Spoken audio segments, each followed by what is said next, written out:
Chapter 34। इस अध्याय में उदी की महानता विषय को आगे बढ़ाया गया है तथा उन मामलों का वर्णन किया गया है जिनमें उदी का प्रयोग सर्वाधिक प्रभावकारी रहा।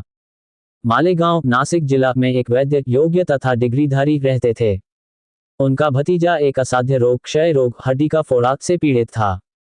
स्वयं वैद्य तथा उनके भाई, जो वैद्य थे, ने सब प्रकार के उपचार किए, यहाँ तक कि शल्यक्रिया भी करवाई, परंतु कोई लाभ न हुआ और बालक के कष्ट का अंत न हुआ।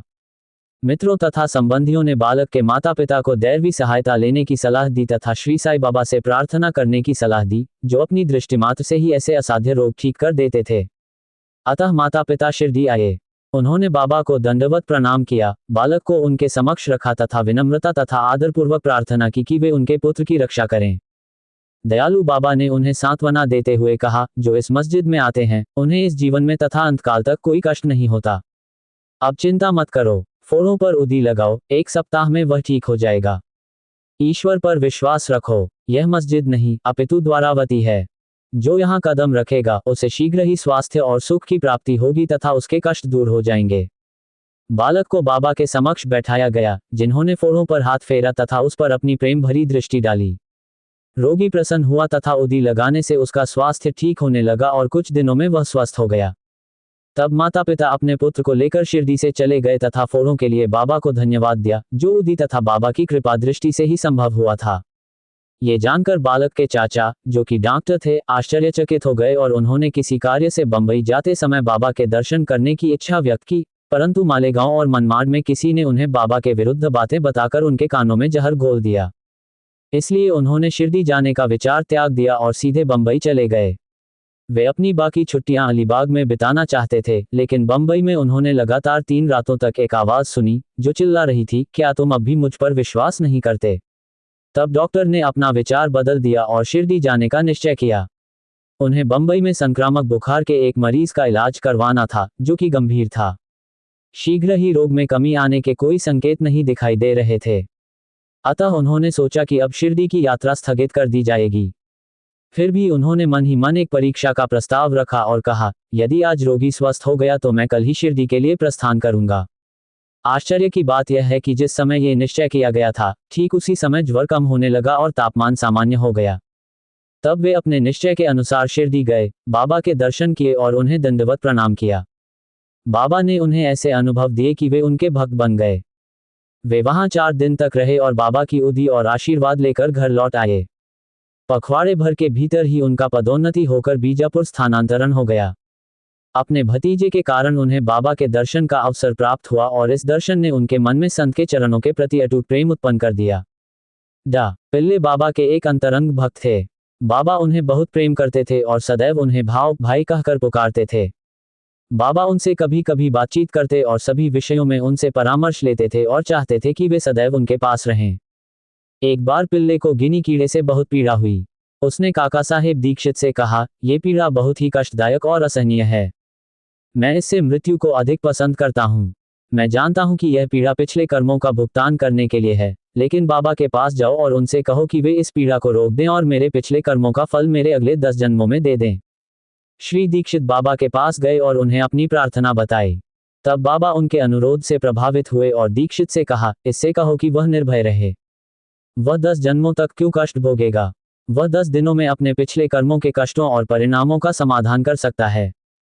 जब मैं उसे लौकिक और आध्यात्मिक कल्याण देने के लिए यहाँ हूँ, तो वह मृत्यु की प्रार्थना क्यों करे? उसे किसी की पीठ पर लाद कर यहाँ ले आओ और हम काम करके उसके कष्टों को हमेशा के लिए समाप्त कर दें।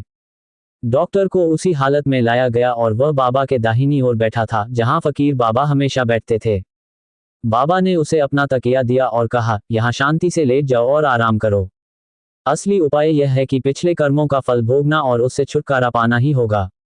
हमारे कर्म ही हमारे सुख और दुख का कारण है, इसलिए जो कुछ भी तुम्हारे सामने आए उसे सहन करो। अल्लाह ईश्वर की एकमात्र रक्षक और रक्षक है, हमेशा उसका ध्यान करो। वह तुम्हारा ख्याल रखेगा। तन, मन, धन और वाणी से उसके चरणों में समर्पित हो जाओ, फिर देखो कि वह क्या करता है। डॉक्टर पिल्ले ने जवाब में कहा कि नाना साहेब ने पैर पर पट्टी बांधी थी, लेकिन उन्हें कोई आराम नहीं मिला। नाना मूर्ख हैं, बाबा ने उत्तर दिया। उस पट्टी को हटा दो, नहीं तो तुम मर जाओगे। अभी कोई कौवा आएगा और तुम्हें चोंच मारेगा और फिर तुम ठीक हो जाओगे। जब यह वार्तालाप चल रहा था तभी अब्दुल नामक व्यक्ति, जो सदैव मस्जिद की सफाई तथा दीपकों की सफाई का कार्य करता था, वहां आया। जब वह अपने प्रशिक्षण कार्य में व्यस्त था तो उसका पैर गलती से डॉक्टर पिल्ले के फैले हुए पैर पर पड़ गया। पैर पहले से ही सूजा हुआ था और जब अब्दुल का पैर उस पर पड़ा तथा उसने उसे दबाया तो सभी 7 कीटाणु एक साथ बाहर निकल गए। दर्द असहनीय था और डॉक्टर पिल्ले जोर से चिल्लाने लगे। कुछ समय पश्चात वे शांत हो गए तथा बारी बारी से गाने और रोने लगे। तब पिल्ले ने पूछा कि कौवा कब आकर झांक रहा है। बाबा ने कहा, क्या तुमने कौवा नहीं देखा? वह फिर कभी नहीं आएगा। अब्दुल ही कौवा था। अब तुम वाड़े में जाकर विश्राम करो, तुम शीघ्र ही स्वस्थ हो जाओगे। उदी के प्रयोग तथा जल के साथ पेट में लेने से तथा अन्य किसी उपचार या औषधि के बिना ही बाबा द्वारा बताए अनुसार 10 दिन में रोग पुनर्तः ठीक हो गया। श्यामा के छोटे भाई बापाजी सबूल कुएं के पास रहते थे।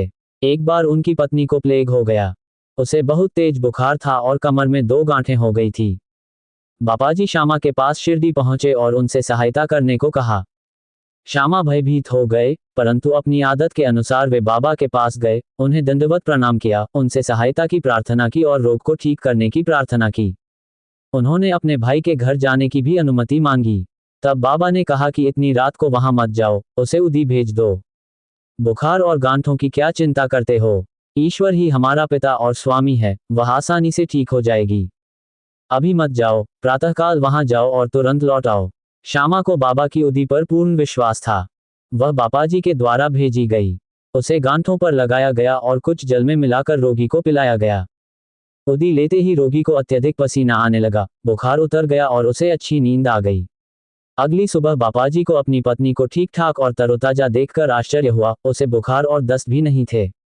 अगली सुबह जब श्यामा बाबा की अनुमति लेकर वहां गए तो उन्हें चूल्हे पर चाय बनाते देखकर आश्चर्य हुआ। अपने भाई से पूछने पर उन्हें पता चला कि बाबा की उदी से एक रात में ही उनकी पत्नी पूरी तरह स्वस्थ हो गई। तब श्यामा को बाबा के शब्दों का अर्थ समझ में आया। सुबह वहां जाओ और तुरंत लौट आओ। चाय पीने के पश्चात शर्मा वापस लौटे और बाबा को प्रणाम करके बोले, देवा, यह आपकी क्या लीला है? पहले तो आप तूफान खड़ा करके हमें बेचैन कर देते हैं और फिर उसे शांत करके हमें सुख देते हैं। बाबा ने उत्तर दिया, देखो, कर्म का मार्ग रहस्यमय है। यद्यपि मैं कुछ नहीं करता, फिर भी जो कर्म आदिशक्ति के कारण होते हैं, उसके लिए वे मुझे ही उत्तरदायी मानते हैं। मैं तो केवल उनका साक्षी हूँ।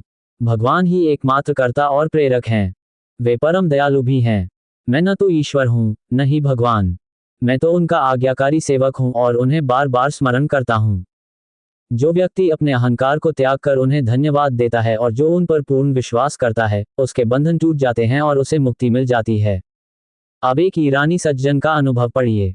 उनकी छोटी बेटी को हर घंटे दौरे पड़ते थे। जब दौरे पड़ते थे तो वह बोलने की शक्ति खो देती थी, उसके अंग सिकुड़ जाते थे और वह बेहोश होकर गिर पड़ती थी। किसी भी उपचार से उसे कोई लाभ नहीं होता था। किसी मित्र ने उसके पिता को बाबा की उदी की सिफारिश की तथा उसे विले पार्ले बंबई का उपनगर में काका साहेब दीक्षित से लाने को कहा। तब ईरानी सज्जन ने उदी प्राप्त की तथा उसे जल में मिलाकर प्रतिदिन अपनी पुत्री को पिलाया। प्रारंभ में जो दौरे प्रति घंटे आते थे, वे अब हर 7 घंटे पर आते थे तथा कुछ दिनों के पश्चात पुत्री पुनर्तः स्वस्थ हो गई। हरदा, मध्य प्रदेश निवासी एक वृद्ध सज्जन मूत्राशय में पथरी के रोग से पीड़ित थे। ऐसी पथरी को सामान्यतः शल्यक्रिया द्वारा निकाला जाता है तथा लोगों ने उन्हें शल्यक्रिया कराने की सलाह दी। वे वृद्ध तथा दुर्बल थे, उनमें मानसिक शक्ति की कमी थी तथा वे शल्य चिकित्सा कराने की सोच भी नहीं सकते थे। उनका कष्ट शीघ्र ही किसी अन्य प्रकार से समाप्त होने वाला था।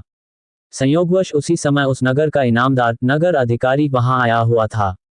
वह बाबा का भक्त था तथा उसके पास सदैव उदी का भंडार रहता था। मित्रों के कहने पर उसके पुत्र ने वहां से उदी प्राप्त की तथा उसे जल में मिलाकर अपने वृद्ध पिता को पिलाया। 5 मिनट में उदी का रसपान हो गया, पथरी घुलकर मूत्र के रास्ते बाहर आ गई और बूढ़े को जल्दी ही आराम मिल गया। बंबई में कायस्थ प्रभु जाति की एक महिला को प्रसव के समय हमेशा भयंकर दर्द होता था। वह बहुत डरी हुई थी। हर बार वह गर्भवती हो जाती और समझ नहीं पाती कि क्या करे। कल्याण के श्री राम मारुति, जो बाबा के भक्त थे, ने उसके पति को उसे दर्द रहित प्रसव के लिए शिरडी ले जाने की सलाह दी। जब वह अगली बार गर्भवती हुई तो दोनों पति पत्नी शिरडी आए, कुछ महीनों तक वहां रहे और बाबा की पूजा की और उनकी संगति का पूरा लाभ उठाया। कुछ समय बाद प्रसव का समय आया और हमेशा की तरह गर्भ से मार्ग में रुकावट आ गई। उसे प्रसव पीड़ा होने लगी। उसे समझ में नहीं आया कि क्या करे, लेकिन राहत के लिए बाबा से प्रार्थना करने लगी। इस बीच कुछ पड़ोसी महिलाएं वहां आईं और बाबा से सहायता की प्रार्थना करने के बाद उसे उदी मिश्रण पीने को दिया। 5 मिनट में महिला ने सुरक्षित और बिना दर्द के प्रसव किया। बच्चा अपने भाग्य के अनुसार मृत पैदा हुआ था, लेकिन मां जो चिंता और दर्द से मुक्त हो गई, उसने सुरक्षित प्रसव के लिए बाबा को धन्यवाद दिया और उनके प्रति सदा आभारी रही।